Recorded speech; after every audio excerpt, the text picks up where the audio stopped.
Hey guys, welcome back to my channel.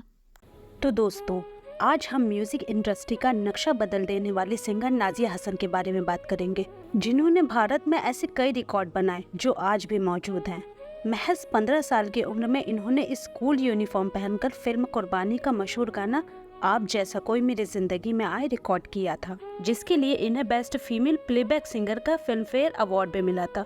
जो गाना आज भी लोगों को बहुत पसंद आता है। नाज़िया हसन पहली पाकिस्तानी कलाकार हैं जिन्हें भारत में फिल्म फेयर अवार्ड मिला था। सबसे कम उम्र में ये अवार्ड जीतने का रिकॉर्ड आज भी इन्हीं के नाम है। इनके गाए गाने भारत, पाकिस्तान समेत लंदन, अमेरिका, रशिया और भी बहुत सी जगहों पर पसंद किए जाते हैं। इनकी आवाज इतनी अच्छी थी कि दुनिया इनकी आवाज की दीवानी थी, लेकिन इनकी निजी जिंदगी बहुत दर्दनाक थी। इनका जन्म 3 अप्रैल 1965 को कराची, पाकिस्तान में हुआ था।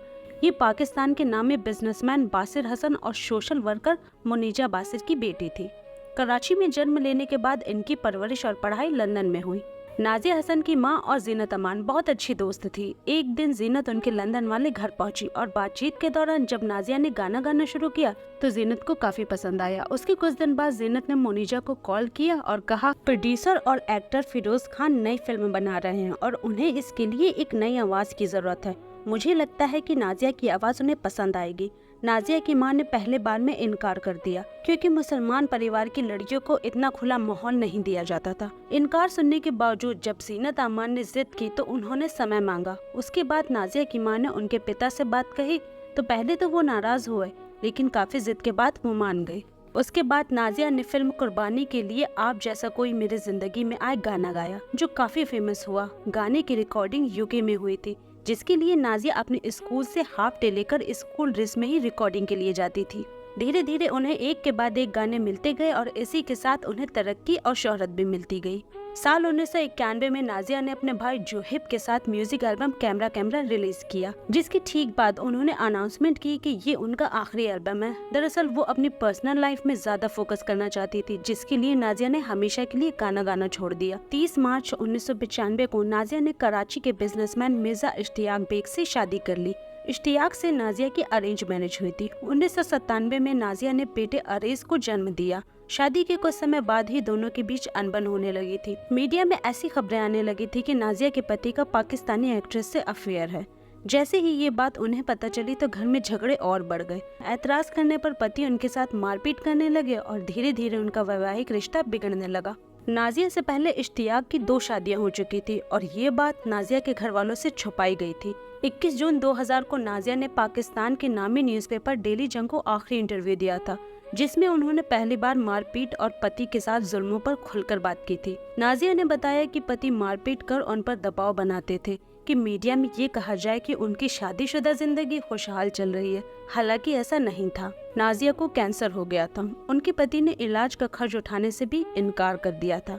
नाज़िया कहती थी पति इश्तियाक बेग के साथ रहने की जगह वो मरना पसंद करेंगी। पति से परेशान होकर नाज़िया ने साल 2000 में मुस्लिम लॉ के तहत पति से तलाक ले लिया था। पति से तलाक लेने के बाद नाज़िया का इलाज उनके घर वालों ने लंदन में करवाया। नाज़िया की 5 कीमोथेरेपी हुई। इलाज के दौरान नाज़िया ने अपने वकील और कुछ गवाहों के सामने एक बयान दिया था, जिसमें उन्होंने कहा था कि पति उन्हें जहर दे रहे थे और स्लो पॉइजन से उनके शरीर के काफी अंग खराब हो रहे थे।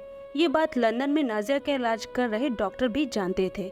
नाज़िया ने कहा था कि अगर उनकी मौत होती है तो इस बात की जांच की जाए। 10 अगस्त 2000 को नाज़िया की हालत बिगड़ने पर उन्हें लंदन के नॉर्थ लंदन हॉस्पिटल में भर्ती कराया गया था। इलाज के दौरान उनकी हालत सुधर रही थी और डॉक्टर उन्हें घर भेजने वाले थे, लेकिन अचानक 13 अगस्त 2000 को सुबह 9:15 पर हॉस्पिटल से नाज़िया की मां मुनीजा को कॉल आया।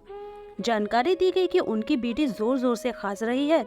मां अस्पताल के लिए निकली, लेकिन उनके पहुंचने से पहले ही नाज़िया की मौत हो चुकी थी। नाज़िया की मौत के बाद उनका पोस्टमार्टम हुआ। वकील द्वारा नाज़िया का आखिरी स्टेटमेंट मिलने के बाद लंदन पुलिस ने दोबारा नाज़िया की ऑटोप्सी करवाई। इस केस की गहराई से जांच की गई थी और लगभग 5 महीने तक जांच के लिए उनका शव लंदन के मुर्दा घर में रखा गया था, लेकिन जांच में ऐसा कुछ नहीं निकला और इसे एक नेचुरल डेथ कहकर केस बंद कर दिया गया। परिवार को उनका शव 5 महीने बाद यानी 9 जनवरी 2001 को सौंपा गया था। नाज़िया का अंतिम संस्कार लंदन के ही एक कब्रिस्तान में हुआ था। पहले उन्हें पाकिस्तान लाया जाना था, लेकिन शव मिलने में देरी होने से लंदन में ही उनका अंतिम संस्कार कर दिया गया। नाज़िया के बेटे की कस्टडी उनके पिता को नहीं दी गई थी। तो दोस्तों कैसी लगी आपको ये वीडियो हमें कमेंट बॉक्स में बताइएगा ज़रूर। वीडियो अच्छी लगे तो इसे लाइक और हमारे चैनल को सब्सक्राइब ज़रूर करिएगा। तब तक के लिए बाय बाय।